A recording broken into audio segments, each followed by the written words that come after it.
আসসালামু আলাইকুম রহমতুল্লাহ বারাকাতু। আজকে একটা অন্যরকম ভিডিও নিয়ে তোমাদের সাথে চলে এসেছি ফারহান লাইফস্টাইলে। তো আমরা কিছুদিন আগে গিয়েছিলাম একটা ট্রিপে। প্রায় ১ সপ্তাহের ট্রিপটা ছিল। তো গিয়েছিলাম ১ম এ আমরা সিকিম, তারপরে ওখান থেকে গ্যাংটক ঘুরে তারপরে এসেছিলাম দার্জিলিংয়ে। তো সেই দিনগুলো আমরা কীভাবে কাটিয়েছিলাম বা কোথায়, কোথায় গিয়েছিলাম সেটাই তোমাদের সাথে আজকে শেয়ার করব। তো ১ম এ আমরা বাড়ি থেকে লাগেজ প্যাক করে বেরিয়ে এসেছিলাম শিয়ালদার উদ্দেশ্যে। তো শিয়ালদাতে আমরা খুব তাড়াতাড়ি পৌঁছে গিয়েছিলাম, কারণ আমাদের ওই দিনে রাস্তাতে প্রচুর জ্যাম হওয়ার কথা ছিল। আর মেজো ভাইজানের ডিউটি ছিল, বলেছিল, "চলো তাহলে আমি তোমাদের নামিয়ে দিয়ে আমার ডিউটিতে চলে যাব।" তারপরে দুপুরে লাঞ্চ করে বেরিয়েছিলাম, কিন্তু আমাদের ট্রেন ছিল ৭:৪০ নাগাদ। তো সেই জন্য সন্ধ্যের দিকে খিদেও পেয়ে গেছিলো, অনেক আগে, আগে বেরিয়ে এসেছি।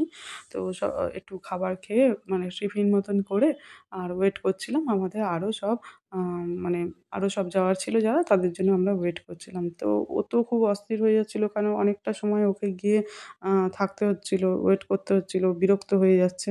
তো সেক্ষেত্রে ওকে বললাম যে, "একটু ওয়েট কর, এক্ষুনি তোর পুলিশ নানা চলে আসবে।" তারপরে আমাদের ট্রেন চলে এসেছিল। ট্রেনের মধ্যে আমরা উঠে আমরা চলে এসেছিলাম এনজেপিতে। এনজেপিতে আসতে প্রায় আমাদের ওই ৭টা ৮টার মতন, আমরা ৮টার মধ্যেই আমরা এনজেপিতে পৌঁছে গেছিলাম। তারপরে পুরো মানে ফাঁকা হয়ে যেত। ওর পাপা বলল যে, "চলো একটু কফি খেয়ে নেওয়া যাক।" তারপরে আমরা কফি খেয়ে নিয়েছিলাম। কফি খেয়ে নিয়ে দেখো ৭:৫৮ মধ্যে আমরা এনজেপিতে চলে এসেছি। এনজেপিতে নামার পর মেজো মামা আর আরও সবাই মিলে ওরা ওয়েট করছিল আ গাড়ি নেওয়ার জন্য। কারণ এখান থেকে আমরা চলে যাব একদম সোজা গ্যাংটক। তো ও তো মানে এই শীতে যে একটা ব্যাপার থাকে না, মুখ দিয়ে একটা বাষ্প বেরোয়, সেটা নিয়ে খুব এনজয় করছিল। আর ওখানে ওর একটা সঙ্গী হয়ে গেছিলো, মানে পার্টনার হয়ে গেছিলো। তার নাম হচ্ছে ইয়াইয়া। আমার ওটাও একটা মামাতো ভাই।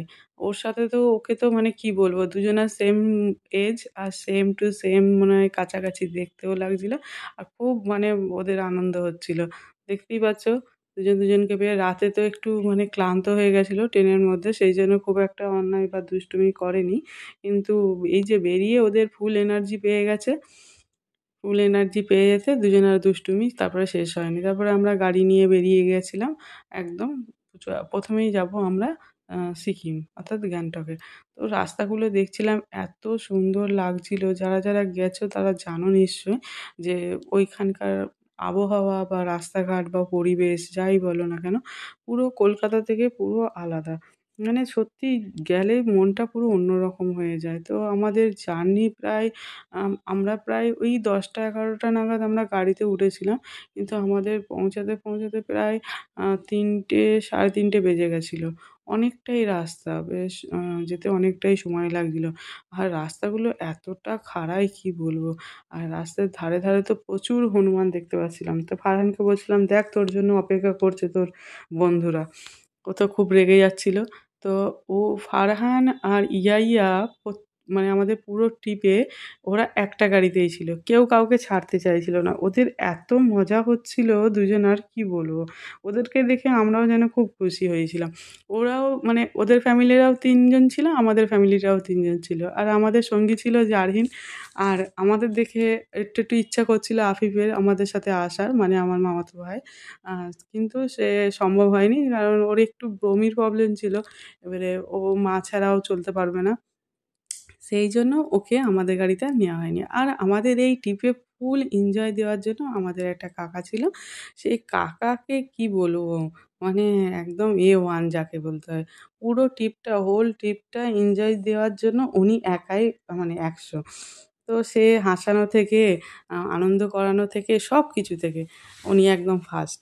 তা এই রাস্তাটায় যেতে, যেতে যে উনি যে এত কথা বলেছে, এত হাসিয়েছে, আমাদের প্রায় মানে পেট ব্যথা হয়ে যাওয়ার মতন।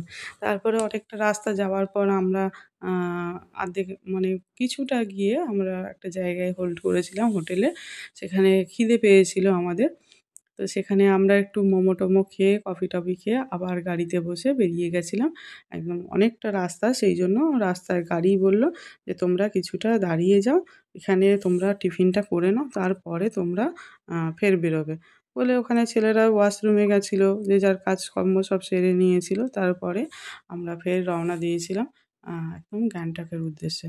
তো রাস্তাগুলো দেখতে পাচ্ছ, আমরা অনেকটা যাওয়ার পর তারপরে কাঞ্চনজঙ্ঘাকে দেখতে পেয়েছিলাম। আর এই যে বাড়িঘরগুলো দেখছো, এগুলো কিন্তু ধস নামলে না পুরোপুরি ভেঙে পুরো এই নদীর বুকে চলে যায়, তিস্তা নদীর বুকে চলে যায়। আর দূর থেকে দেখো, বাড়িগুলো দেখে মনে হবে যেন এক একটা দেশলাইয়ের বাক্স। মানে ছোট ছোট, এত দূর থেকে দেখছি আমরা, দেখে মনে হচ্ছে যেন দেশলাইয়ের বাক্স। তো দেখতেই পাচ্ছ তিস্তা নদীর রূপ। তারপরে আমরা এই রেস্টুরেন্টে একটু এসে হোল্ড করেছিলাম। তারপরে চলে এসেছি আমাদের হোটেল শান্তিনিকেতন। এটা আমাদের বেড ছিল, ডবল বেডে ছিল। এখানে আমরা লাঞ্চ সেরেছিলাম। তারপরে এখান থেকে দেখো আমাদের হোটেল থেকে কাঞ্চনজঙ্ঘা যাচ্ছিল। এটা হচ্ছে আমাদের লাঞ্চের ভেজ থালি। তারপরে আমরা একটু রেস্ট টেস্ট নিয়ে আমরা এমজি মার্গের একদম পাশে ছিলাম। মানে একদম পাশে বলতে একদমই পাশে, হাঁটা রাস্তা থেকে এই যে দেখছো, এই ফ্লাইওভারটা হেঁটে গেলে ওইদিকে আমাদের এমজি মার্গ, আর এইদিকে হচ্ছে আমাদের হোটেলটা। এরিয়াটার মধ্যে দেখলাম একটা মানে খুব ভালো জিনিস, দেখো এই যে দেখতে পেলে সামনে, ওটা হচ্ছে একটা মসজিদ, খুব বড় মসজিদ। মানে প্রচুর লোক হয়। আমরা একটা শুক্রবার ওখানে কাটিয়েছিলাম, দেখছিলাম প্রচুর লোক হয়। তো এটা হচ্ছে এমজি মার্গ ম্যাল যেটাকে বলে। আমরা এই দেখো গ্যাংটক লেখা আছে, এইখানে আমরা অনেকটা সময় কাটিয়েছিলাম। আমরা যে কদিনই ছিলাম মোটামুটি প্রত্যেক দিন রাতে আমরা এখানে এই সময়টা কাটাচ্ছিলাম। তো ভালোই লাগছিল। দেখো এত সুন্দর শহরটা, এত পরিষ্কার পরিচ্ছন্ন, আর এত মানে মানে কি বলবো, এত সুন্দর লাগছিল। মোটামুটি যারাই গ্যাংটকে যায় এই ম্যালে তো অবশ্যই আছে। এখানেও দেখছিলাম না লালবাজার বলে একটা এলাকা আছে। তারপরে ফারহান একটা বায়না করেছিল এই যে এটা কেনার, এই হেডফোনটা কেনার। তো এই ছিল প্রথম দিনটা আমাদের। এটা হলো আমাদের হোটেলটা রাতে দেখতে পাচ্ছ। তো কেমন লাগলো পুরো ভিডিওটা জানিও বন্ধুরা। আবার দেখা হবে নেক্সট একটা ভিডিও নিয়ে। তো ততক্ষণ সুস্থ থাকবেন, ভালো থাকবেন। আবার দেখা হচ্ছে। টাটা বন্ধুরা।